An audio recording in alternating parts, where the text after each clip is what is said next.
die Streets safer. Herzlich willkommen zu diesem Video. Das Video wird auf Englisch sein, wir machen Untertitel und wir switchen jetzt. Hello Jim, welcome to this video. Wow. And much thanks to you that you are here with us. This is Jim and he's the general manager of Digitech. Yep. And Jim brought us a nice pedal which is called the HammerOn.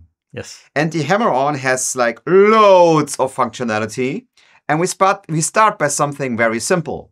We start by using it just as a drop to detune your guitar. So now I have like this normal tuned guitar, but I want to have it in C. So -4. Okay, so if I come down here, you step down here, and I say where I would like that to drop. You want to go down 1, 2, 3, 4.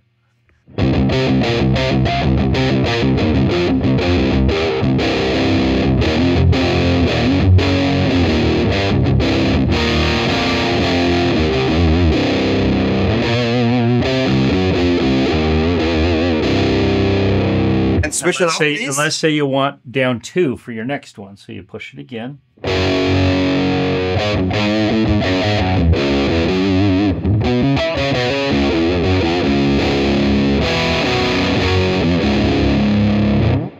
So a HammerOn lets you turn it on and off to go to a single type of detuning. This lets you program up to 5 different alternate tunings and step through those different tunings. Yeah, that's nice. So if you have like in a metal band and one is natural D, the other one is natural C, and then you have like a drop B, yep, where you have to also tune your string because it cannot do drop D for you.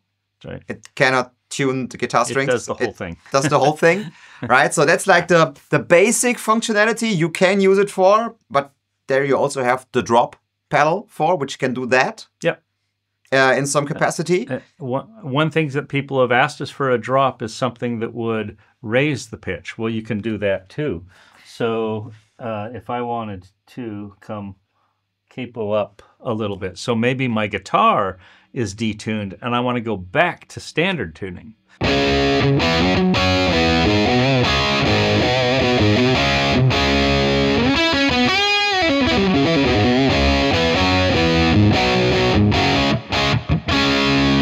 So a simple button, you know, I've got their standard tuning.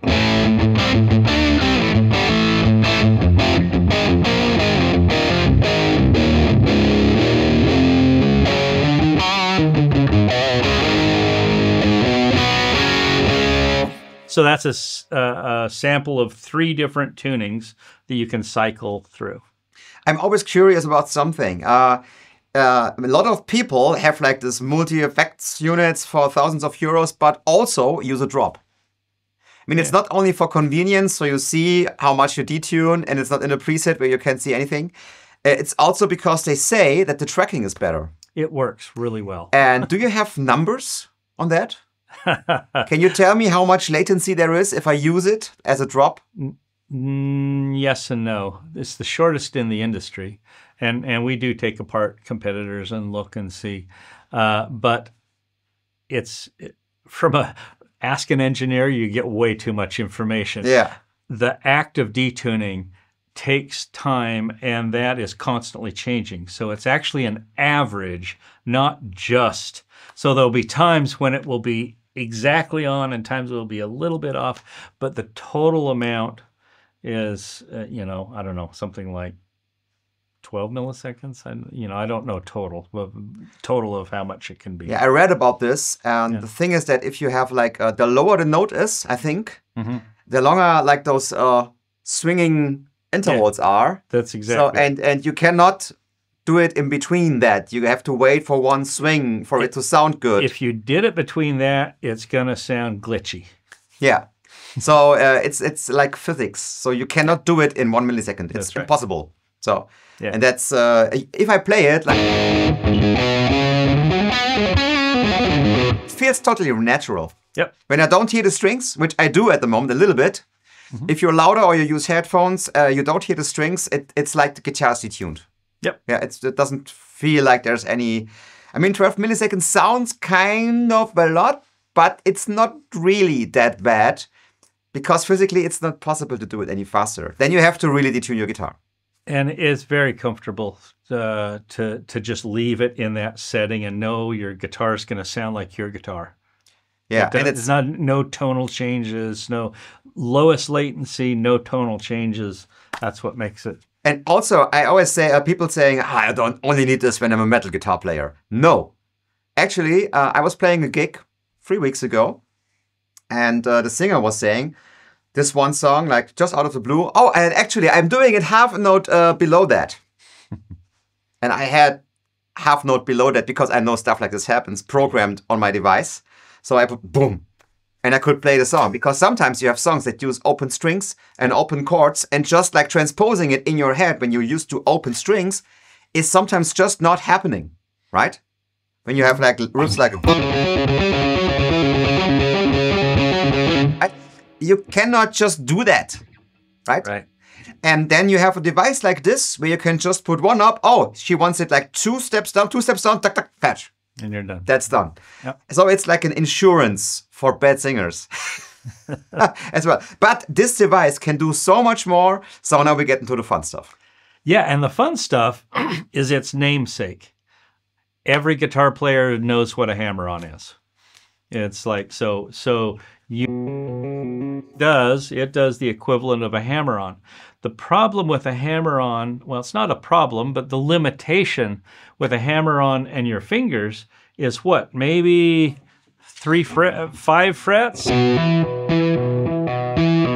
Way up on the neck, you can maybe do 7 frets. 2, 3, 4, 5, 6. Yeah, 7. Yeah. But electronically, just like a whammy let you do your whammy bar up octaves and all kinds of things that were physically impossible, the hammer-on lets you do hammer-ons that you can't reach. So let me jump over to that. And right now I've got the button on the left, and I'll let you play it. The button on the left is up a 5th. Okay? And just try and do that without it. Try and reach up a 5th and do a hammer-on. It's like, yeah, you have to do double tapping. Yeah, exactly. That's how you have to do it. But if I want to play loud, but do both just to show the tonal quality. Do it that way, and then do it with your foot.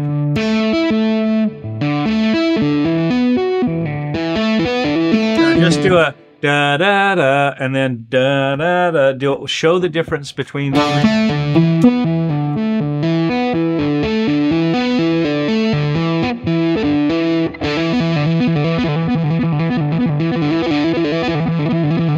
Now we've got 2 foot switches here, so now you can do the other one. Like that. Oh, and I got to put the mode back to hammer on. So now that's actually a pull off because it's going down. It's down. Oh, it's down to yeah. Right. I mean, I could do like. But I can do it. That's right.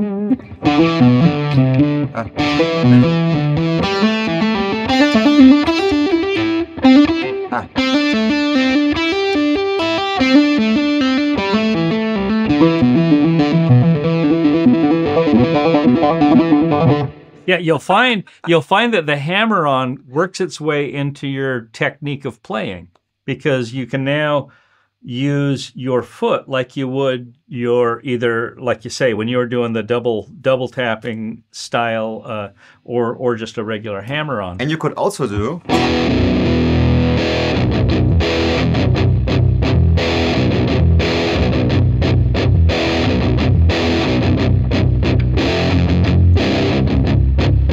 Yeah, exactly. Just for one chord, if you need one chord to be like lower, you can just do.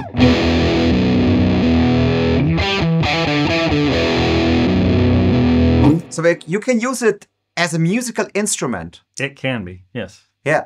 And that's why I'm excited about it, because people are going to work it into what they normally do and it become part of their playing style. And there's one guy that already does that, which I just told him. He didn't know.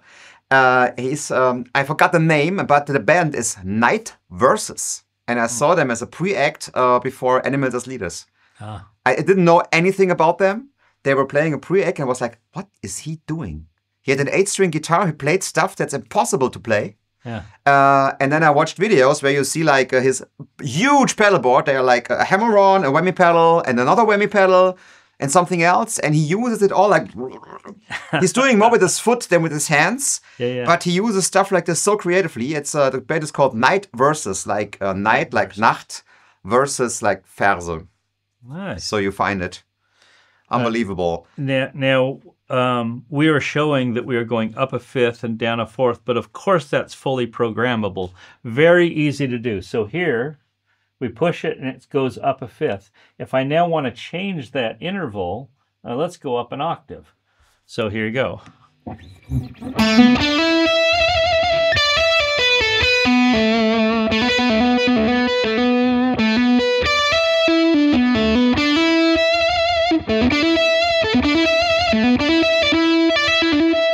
I have to practice this, right? This is like the first time I'm using it. But if you practice this, then you can do like creative stuff with it. That's right. So let's take the one that's down. Right now we have this dropping down a fourth. Let's go down an octave. And the nice thing about octaves is it works really good with chords. It works with single notes. So.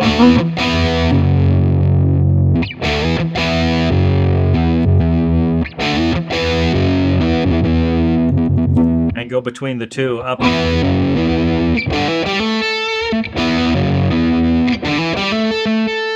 think it's a seventh down. Yeah. It's not octave. How do I do it? Oh, yeah, you're right. I didn't put that far enough. There you go.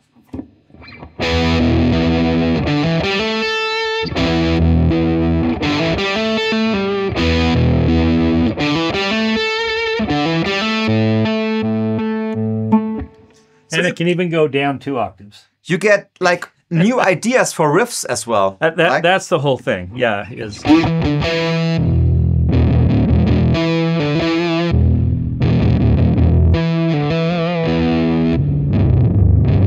That's to do.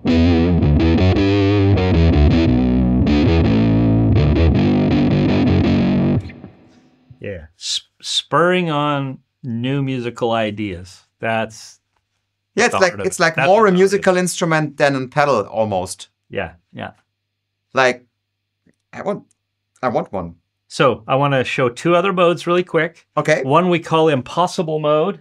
So if I switch to here, now the first press will go to one setting. I let go and the second press goes to a different setting. So try that. So you'll go back and forth between 2.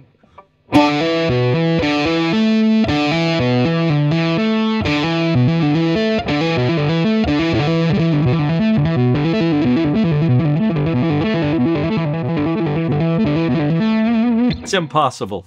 Yeah. Nice. So you can do 2 or you can do more.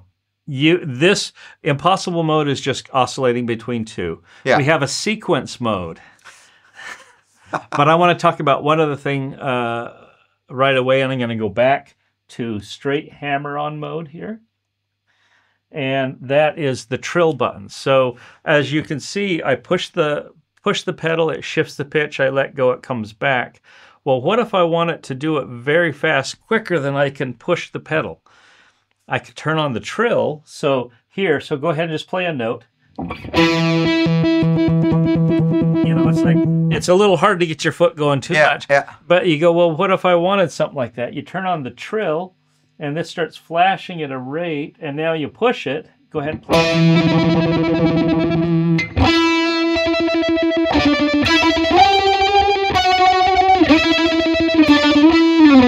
And you could tune that by either doing a tap tempo on the button or dial it in with the knob to change the tempo.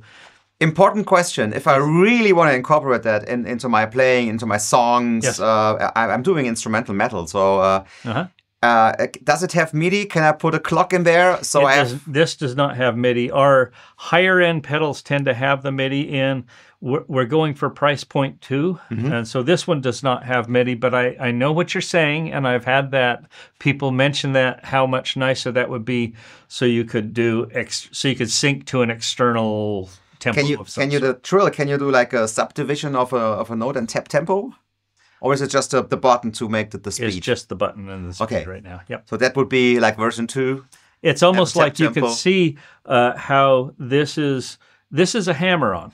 Yeah. It's hinting at other things that want more features. Our guitarists always want more features. Yeah, I mean, there's always more. I'm not complaining it has not enough features, right? Yeah. Not by a long shot. Yeah. How much is that? What's that? How much is the HammerOn? You know, the U.S. price is the U.S. price of a. Let me ask you, what is the street price right now of a regular drop pedal? Actually, I had to look. Yeah, because this is like $50 more than that. Oh yeah, but I think it's like 120 or something. Yeah, so 120, 179 or 179. Yeah. 199. So under 200, under 200 euros probably. Yeah, yeah, probably I would have 200 thought euros, and this is probably 249. Yeah. Yeah. Great pedal. So we unfortunately we have to close the video now. No, I got to show you one thing. One thing. We have time for one more. We're going to do one thing really quick, and that is sequence mode. This is going to surprise everybody. When you have, like we were stepping through the sequences of drop tunes, if I do that automatically, then.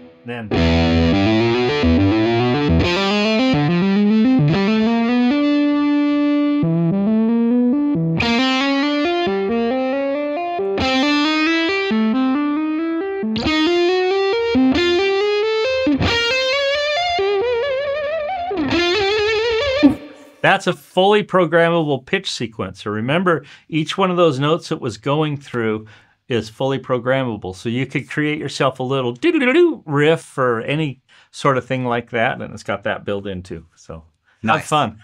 So great pedal, the Digitech drop. Thank you, Jim, for doing this video with me. Thank you. If you liked the video, thumbs up, of course, and subscribe, hit the bell. Thank you for watching. See you next time. Bye. Bye-bye. Thank you.